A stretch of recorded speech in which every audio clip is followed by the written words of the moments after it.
everyone, and welcome back to my channel.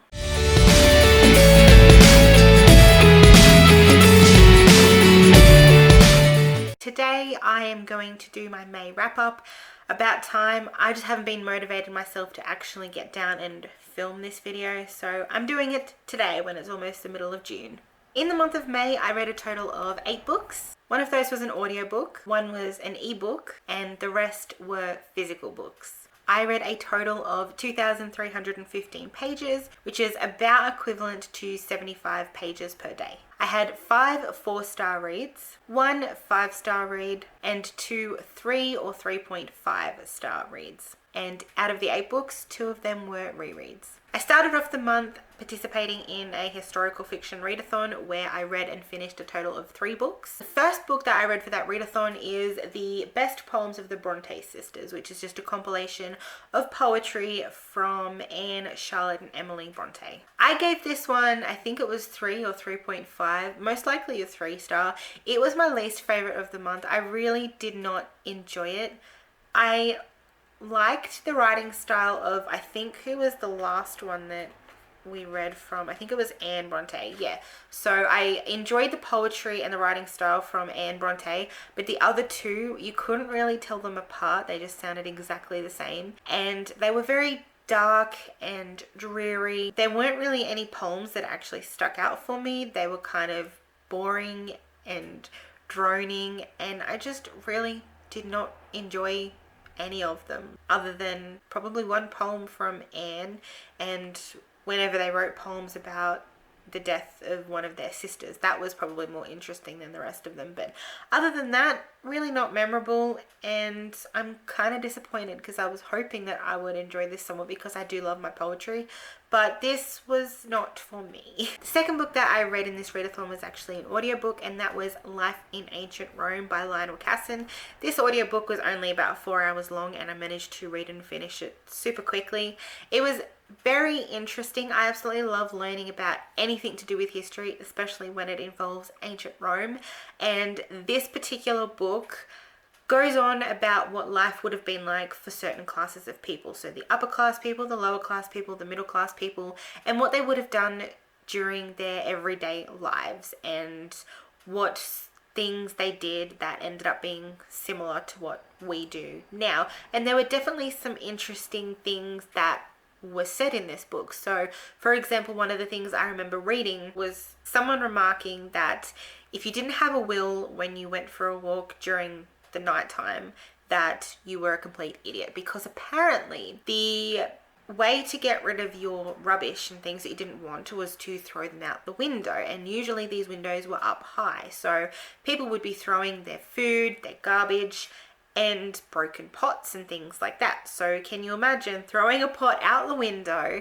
someone's walking by and they get hit in the head? So this remark was basically saying that if you didn't have a will and you decided to go out for a walk during nighttime, that you would most likely find yourself hit by a broken pot and killed, which apparently happened quite often. So that was one of the things that I found interesting.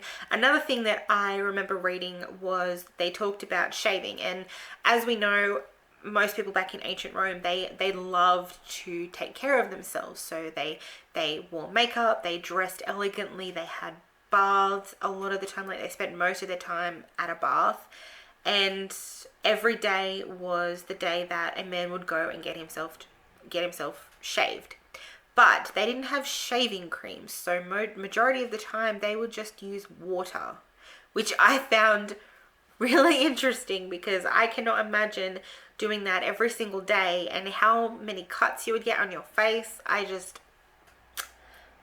But yeah, so a lot of the stuff that was in this book was really interesting, and if you are interested in ancient Rome and you like hearing about people's everyday lives, I definitely recommend this one. I think I gave it 4 stars. The next one that I read was one of my favorites of the month, and that was Titanic, The Long Night by Diane Ho. I loved this so much. I didn't know what to expect because it's one of those books that I have not heard anything of. It's one that I picked up in a secondhand bookshop, not really walking in with high expectations, but I really enjoyed it. So we follow a bunch of different main characters, and they're all from different classes of life. So our main character is Elizabeth, and she is on the boat with her mother and father heading to New York, and at the end of their trip she is going to do her debut. She's going to come out into society, and she's going to get married to someone she really does not want to get married to. So she spends her whole trip trying to convince her parents that she wants to be independent, she wants to go to school, she wants to learn and educate herself and be an independent woman. And her parents are like, no, no, no, you can't do this without money, because she comes from a rich family and she just wants to convince them that she can do things herself, but she knows that she sort of needs their money as well to help her get started, to help her off her feet. So she needs to make sure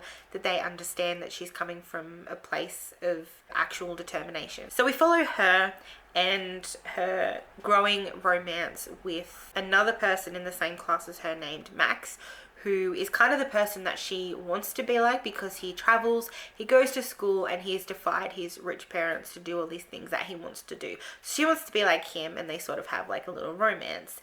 Then we follow Kathy and two friends who are escorting her on the ship. She is heading off to find some adventure and basically be an independent person, and she's got her two friends by her side. They're both brothers. There's a kind of romance with one of the brothers. So we follow their different stories, because Kathy and the brothers are in sort of the lower class, and obviously Elizabeth and Max are in the upper class. And we follow their story and their journey and what happens when the Titanic actually hits the iceberg and starts to sink, and who actually comes out of it alive.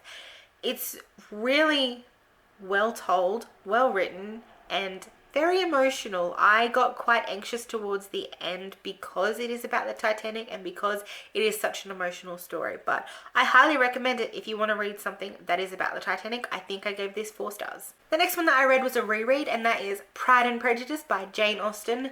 I was buddy reading this along with a group on Instagram. We are trying to buddy read some Jane Austen books, and Pride and Prejudice is the first one that we were buddy reading.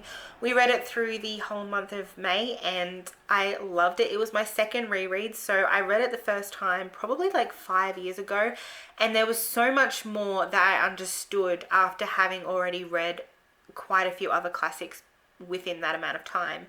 And obviously having watched the movie and the TV show over and over quite often. So I loved this reread so much more than I read it, so much more than it was when I read it the first time. I absolutely adored it. I gave it 5 stars because Pride and Prejudice is my favorite story. I love it so much. It has a very special place in my heart. The next one that I read was Wondersmith by Jessica Townsend. This is the second book in the Nevermore trilogy, so the third book is meant to come out towards the end of this year. This follows our main character Morrigan Crow, who I have probably spoken about this book quite often. I feel like I have in every video I've done, but if you don't know what it's about, it's pretty much like a cross between Harry Potter and Alice in Wonderland. Morrigan Crow is cursed to die when she turns 12, but she ends up being whisked away to the land of Nevermore, where she has to join in a couple of different trials in order to be accepted into a school and stay in Nevermore and not have to go back to that dreaded fate that would behold her if she was sent back to her normal world. I liked the first one better, but this was interesting. We got to see more of the characters, more of the friends, and we got to see more of the world of Nevermore. There was a lot more to see, and the world was definitely more expanded. There were a lot more things that we were able to learn in this world, and it was very fun, it was enjoyable, it was exciting. I love this series, and like I said, the first one was better, but I do look forward to the third one, and I think I gave this one 4 stars as well. The next one that I read was one I actually read in a day, and that was Recursion by Blake Crouch. I have had this on my TBR for a while because I've just been really excited to read it, and I just have not gotten around to it because I haven't been in the mood to read something sci-fi-ish. But I ended up reading this in a day, and that day was a very intense day because this book really blows your mind. I want to read, I think it's Dark Matter is the other one by him, but it is honestly a book that makes you thinking. It makes you feel very existential. It's honestly crazy, and it reminded me kind of like what I would imagine Inception cross Looper would be like. Basically, this book starts off with a woman who commits suicide because she is what they call suffering from false memory syndrome, where she feels like she has all these memories from a previous life, but her life is completely different from what these memories are that she has. Because it's such an emotional memory, she just can't handle it and she commits suicide. And she's not the only one to do so. There are quite a few other people who are also suffering from false memory syndrome. So we follow two main characters. One of them is a cop named Barry, and he is investigating this false memory syndrome and what the hell is going on with it, what is happening. Then we also follow another character, Helena, who is trying to come up with an invention for people with Alzheimer's to help them relive their memories to give them better quality of life. And we follow her story, probably like, I think 10 years difference between her and Barry. And it starts off really, okay, I can see where this is going. This is interesting. We're getting somewhere. But then it just goes absolutely crazy within the last quarter of this book. Like, I could not put it down. As much as I wanted to stop reading it because it was getting so intense and so hectic, I could not put it down. I'm not going to say anything more about this book because it's one that I feel like you need to actually pick up and read for yourself. But it is honestly really interesting, really intriguing. I think I gave it 3.5 stars only because the ending was sort of a bit of a letdown in comparison to the rest of the book. It was still good. It was still crazy, but I feel like the ending was kind of dragged on a little bit. I feel like maybe it could have been shortened a bit more. 3.5 stars for Recursion by Blake Crouch. The second last book I read in the month of May was not on my TBR for that month. It was one I just picked up randomly, and that is The Governess Game by Tessa Dare. This is the second book in the Girl Meets Duke series, which I heard Peru's Project talking about this, and she really made me want to read them. This one in particular because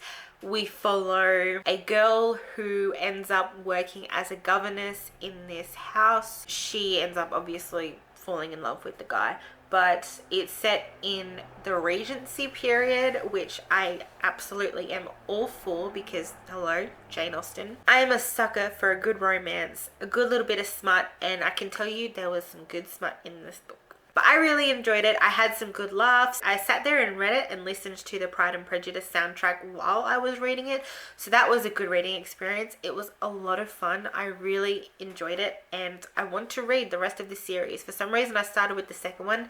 You don't have to read them in order. We follow different characters, but they're all from like the same circle. So it can be read as a standalone. So I do plan on reading the first one and the third one at some stage, but I really enjoyed The Governess Game. It was a lot of fun and definitely something that I needed after Recursion. And the last one that I read was another reread, and that was Charmed, The Power of Three. This is the novelization of the first episode of Charmed. I read this ages and ages ago, just like all my other Charmed books that I have, but I finally got another copy of this because I don't know, I think I borrowed the one that I had when I read it when I was younger. So I ended up buying this copy, and I just had to read this because I love Charmed, and for some reason it's a lot of fun to read the books because you get to see the thoughts that they have, whereas you don't see that when you're watching the show. But I really enjoyed this. It was just like reading the episode. I loved it. It was so good. If you have no idea what Charmed is about, I highly recommend watching it because it is such a good show. This is the original show, not the new one. I do not want to watch the new one because I feel like they could have done a bit better, but whereas to me it looks like they've just remade it, which it did not need remaking because it's a perfect show in itself anyway. But we follow three sisters who end up discovering that they are witches, the most powerful witches of their generation. They're called the Charmed Ones. And in this particular book, it follows them discovering that they are witches, discovering that they have powers, and knowing what that means for their normal lives and how their lives aren't going to be normal ever again. But it's so good. I love the show. It's awesome. Charmed is what I have grown up with, and I love it. I'm always going to love it. Well, there you go, guys. That is my wrap up for May. I was really happy with my reading progress. It was definitely a really good reading month. I hope you enjoyed this video. Thank you for watching, and I will see you in the next one. Bye!